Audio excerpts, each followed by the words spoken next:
Hey, it's Clay Trader, and this will be a video chart on ticker symbol GIGL. We will take a look at the 30-minute time frame.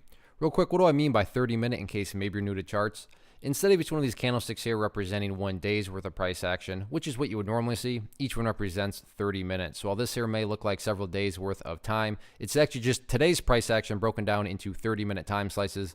I like to this time frame. I think does a good job of telling the quote-unquote story of the price, and then makes mapping out where levels of support and resistance a bit easier to see.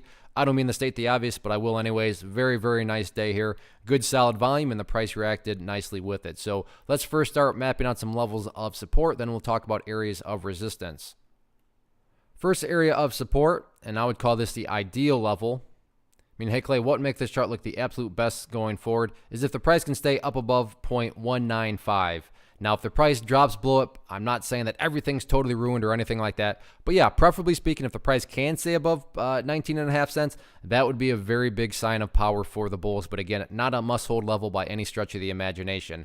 Taking a step back, looking at the big picture of things, it's really all about the purple line down here, which is the famous 50-period simple moving average. And if you're one of the people that, hey, I just want a real simplistic way to measure the health of the current move. So how can I measure the health of the current move? Like I said, all boils down to that purple line there, which keyword there being moving average. So as time goes by, that line is going to continue to move its way upwards. So if you stop and think about it, all right, well, what does the price have to do in order to stay above a line that's increasing like that? Well, the price itself has to continue to increase over time, which is what a bullish move is by definition, right? And that's why I love charts. When you look at them certain ways, they essentially insult your intelligence. So again, very simplistic way to look at the chart. The trend is in full health. The bulls are in full control as long as the price stays up above that purple line as time progresses.